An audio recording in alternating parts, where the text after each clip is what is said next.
इस लेक्चर में संक्षिप्त विधि द्वारा मानक विचलन की गणना करना सिखाएंगे, जबकि अंक सामग्री व्यवस्थित हो, ग्रुप डेटा में वैल्यूज़ दी हुई हों। शॉर्ट मेथड, दीर्घ मेथड पहले हम बता चुके थे, अब शॉर्ट मेथड से हमको देखना है संक्षिप्त विधि से। तो व्यवस्थित अंक सामग्री से संक्षिप्त विधि द्वारा मानक विचलन ज्ञात करने का सूत्र निम्नलिखित है। SD is equal to I within square root summation fx dash square minus C square. इसको कुछ बुक्स समीशन fx स्क्वायर भी लिखते हैं, मतलब डैश नहीं लगाते हैं, तो ये हमेशा ध्यान रखिएगा। Divided by n minus C square.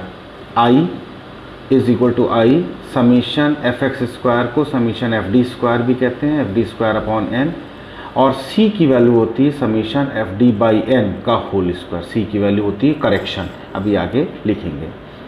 यहाँ पर जो भी प्रयुक्त साइन है उनका सबका देख लीजिए डिस्क्रिप्शन क्या है। SD को मानक विचलन कहा जाता है या स्टैंडर्ड डेविएशन कहते हैं। I क्लास इंटरवल कहलाता है या वर्गांतर का आकार कहलाता है या लेंथ ऑफ क्लास इंटरवल कहते हैं।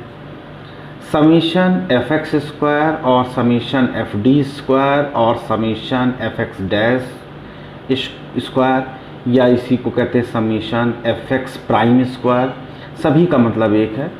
अलग अलग बुक में अलग अलग तरह से इसको रिप्रेजेंट किया गया है। विचलनों में वर्ग एवं आवृत्तियों के गुणनफल का योग, अर्थात आवृत्ति इंटू विचलन स्क्वायर।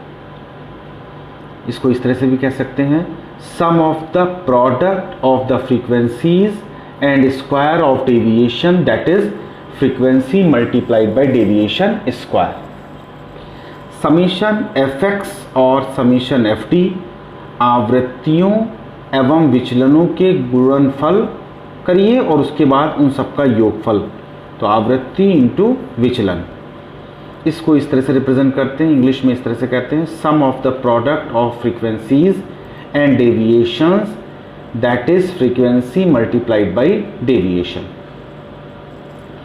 n बराबर प्राप्तांकों की संख्या, नंबर ऑफ स्कोर्स, और c का तात्पर्य है c बराबर संशोधन या करेक्शन कहते हैं।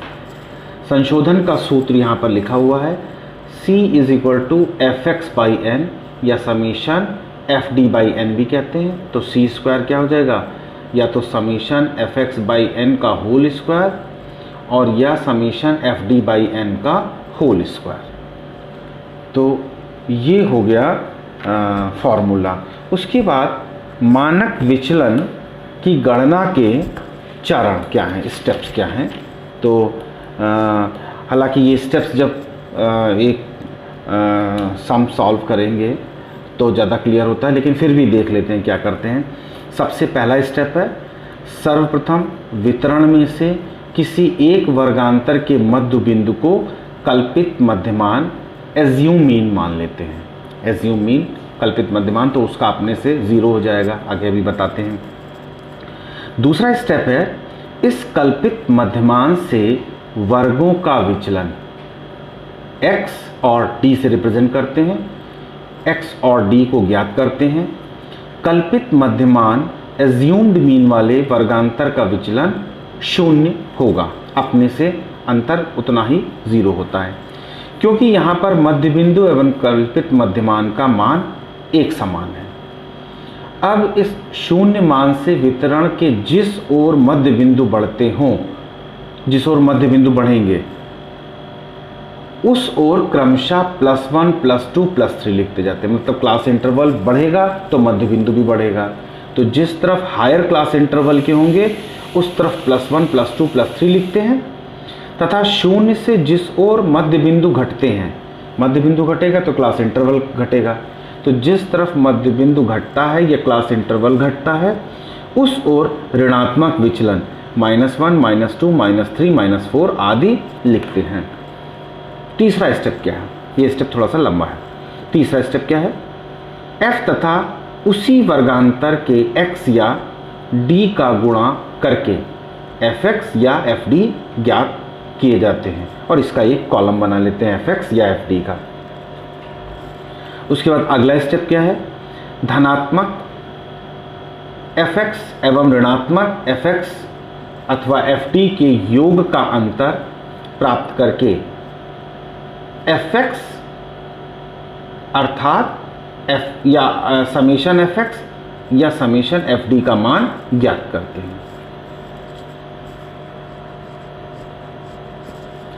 अगला स्टेप, समेशन fx तथा x या fd या d का गुणा करके fx स्क्वायर या fd स्क्वायर ज्ञात करते हैं एवं उनका योग निकालते हैं। तो जब योग निकालेंगे तो इस तरह से हमको मिल जाएगा समीशन fx स्क्वायर या समीशन fd स्क्वायर मिल जाएगा। प्राप्त सभी मानों को सूत्र में प्रयोग करके स्टैंडर्ड डेविएशन या सिग्मा की गणना करते हैं, अंडर रूट निकाल लेते हैं। इस विधि द्वारा गणनाएं कम करनी पड़ती हैं, अतः त्रुटियों की संभावना भी कम होती है। अब एक उदाहरण जब लेंगे तो ये सारे चरण भी समझ में आ जाएंगे कि क्या स्टेप है। उदाहरण है, दी गई व्यवस्थित सामग्री से संक्षिप्त विधि द्वारा मानक विचलन या ST या सिग्मा स्टैंडर्ड डेविएशन की गणना कीजिए। तो यहाँ पर देखो हमने एक टेबल बना ली है ऐसे, पहला कॉलम है स्कोर का, दूसरा है फ्रीक्वेंसी का। ये दो कॉलम क्वेश्चन के फॉर्म में दिए होंगे। तो 195 से 199 क्लास इंटरवल और फ्रीक्वेंसी, वही हम क्वेश्चन बार बार ले रहे हैं और दिखा रहे हैं आपको करके। 190 to 194, 185 to 189, 180 to 184, 175 to 179, 170 to 174, 165 to 169, 160 to 164, 155 to 159, 150 to 154, 145 to 149, 140 to 144 और उसके करस्पॉन्डिंग देखिए फ्रीक्वेंसीज दी हुई हैं 1, 2, 4, 5, 8, 10, 6, 4, 4, 2, 3, 1। इन सारी फ्रीक्वेंसीज को हम जोड़ते हैं तो n प्राप्त होता है और n की वैल्यू 50 आती है। अब अगला कॉलम है x और d का डेविएशन। तो देखो जिसकी सबसे ज़्यादा फ्रीक्वेंसी है उसके सामने हमने 0 लिख लिया, ये एज्यूम मीन हमने 0 मान लिया। और स्टेप में मैंने क्या बताया था, एज्यूम मीन के ऊपर जब मिड पॉइंट बढ़ता है, तो यहाँ मिड पॉइंट की एक्चुअली ज़रूरत नहीं, इसलिए हमने मिड पॉइंट नहीं लिया। तो मिड पॉइंट का मतलब क्या है, क्लास इंटरवल। देखो ऊपर क्लास इंटरवल बढ़ रहे हैं और नीचे क्लास इंटरवल घट रहे हैं। तो ऊपर क्लास इंटरवल बढ़ रहे हैं तो +1, +2, +3, +4, +5 हम लिखते चले जाएंगे। और घटते हुए क्लास इंटरवल में हम क्या करेंगे, -1, -2, -3, -4, -5, -6 लिखते हुए चले जाएंगे। अगर क्लास इंटरवल और आगे है तो और आगे तक लिखते चले जाएंगे। इसके बाद अगला स्टेप है, अगला कॉलम बनाएंगे x स्क्वायर का। तो x स्क्वायर या d स्क्वायर निकालते हैं। तो 5 का स्क्वायर 25, 4 का स्क्वायर 16, 3 का स्क्वायर 9, 2 का 4, 1 का 1, 0 का 0, -1 का स्क्वायर +1, -2 का स्क्वायर +4, -3 का स्क्वायर +9, -4 का स्क्वायर +16, -5 का स्क्वायर +25, -6 का स्क्वायर +36। अब अगला स्टेप है या अगला कॉलम है fx या fd निकालना। तो f से x को मल्टीप्लाई करिए। तो 5 एकम 5, 4 दूनी 8, 3 चौक 12, 5 दूनी 10, 8 एकम 8, 10 × 0 0, 6 × -1 -6, 4 × -2 -8, 4 × -3 -12, 2 × -4 -8, 3 × -5 -15, 1 × -6 -6। अब अगला स्टेप ये है कि प्लस वाले एक तरफ जोड़ लें और माइनस वाले एक तरफ जोड़ लें। तो ये समीशन जो करने पर आता है +43 और माइनस में आता है -55। ऐसा इसलिए करते हैं क्योंकि हमको निकालना है समीशन fx। तो समीशन fx का मतलब होगा +43 और इसको भी जोड़ना है तो प्लस और -55। तो प्लस और माइनस माइनस हो जाता है, इसका मतलब है 43 में से 55 को घटाना, इसका मतलब -12 आएगा। समीशन fx जो होगा -12 आएगा। उसके बाद अगला स्टेप है f और x, इस कॉलम को इस कॉलम से मल्टीप्लाई करिए।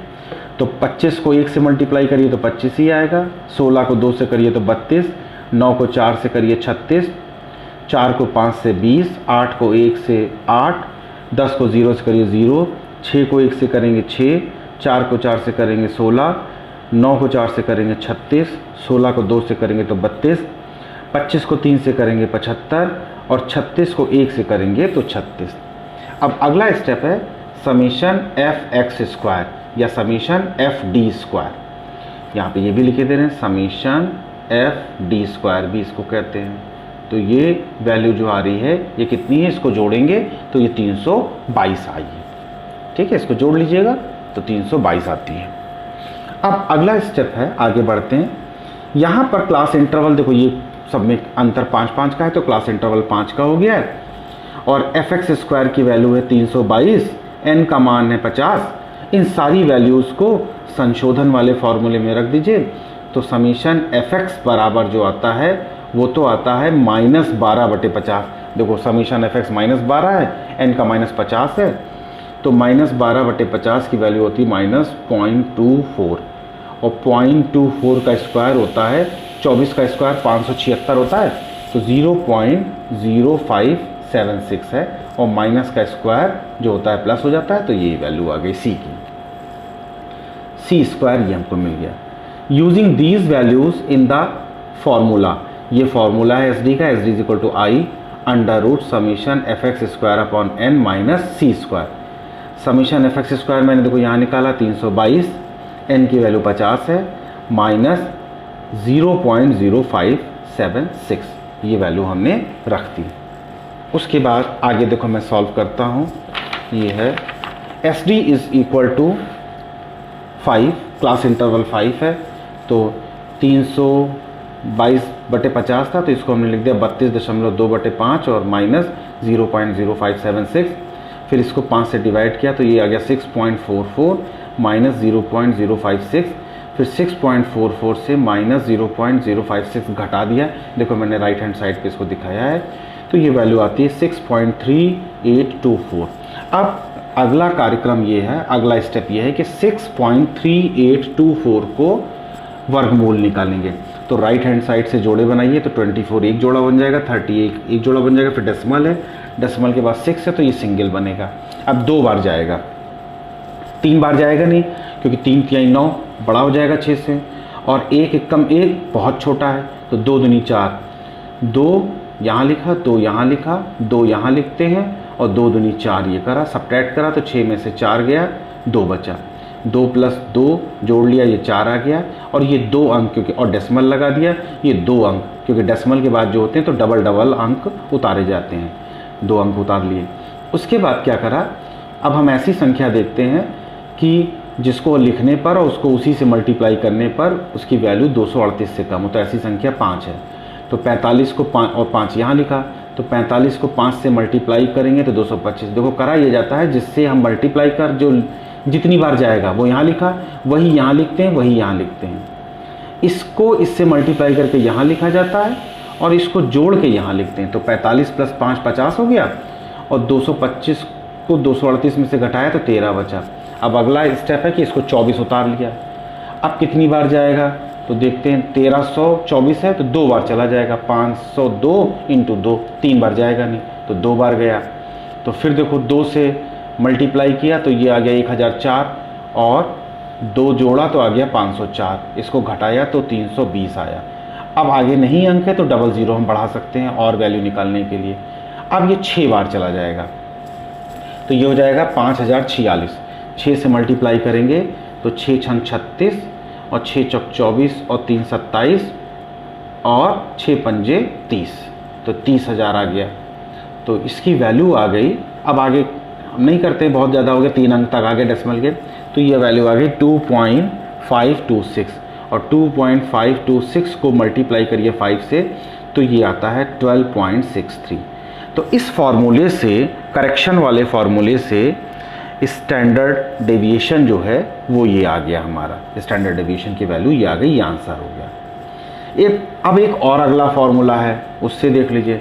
Standard deviation is equal to I under root summation F D square upon N minus summation F D by N का होल स्क्वायर। तो समीशन एफ डी स्क्वायर की value है 322/50 और समीशन एफ डी निकाला था -12/50 का whole square. तो -12/50 की वैल्यू जो निकाली थी वो हमने निकाली थी 0.24। तो ये -2.24 रख दिया और 322/50 तो ये 6.44 है। ये देखो वैल्यू वही आ रही है। अगर हम -0.24 का स्क्वायर करें तो ये फिर से आ जाता है प्लस 0.056, क्योंकि 24 का स्क्वायर जो होता है वो 576 होता है। अब 6.44 में से 0.056 सब्ट्रैक्ट करेंगे तो 6.3824। देखो ये वैल्यू और ऊपर वाली ये दोनों वैल्यू मैच कर रही है, तो इसका वर्गमूल निकालेंगे तो वो भी इतना ही आएगा 2.526। 5 से मल्टीप्लाई कर दिए 12.63। तो चाहे इस फॉर्मूले से निकालें और चाहे करेक्शन वाले फॉर्मूले से निकालें, दोनों से आंसर सेम आ रहा है। तो इस प्रकार से इस क्वेश्चन का जो अभीष्ट हमारा निकला है, क्या कहते हैं, अभीष्ट मानक विचलन, वो ये आ गया है। ठीक है। अब संक्षिप्त मानक विचलन इसको हम यहीं पे समाप्त करते हैं। अगला टॉपिक थोड़ा सा लेंगे, वो हम अभी बता दे रहे हैं कि संक्षिप्त मानक विचलन निकालने का एक और फॉर्मूला है, तो उसको अगले लेक्चर में निकालेंगे। चैनल को सब्सक्राइब करिए और बेल आइकन को प्रेस करना मत भूलिएगा। धन्यवाद।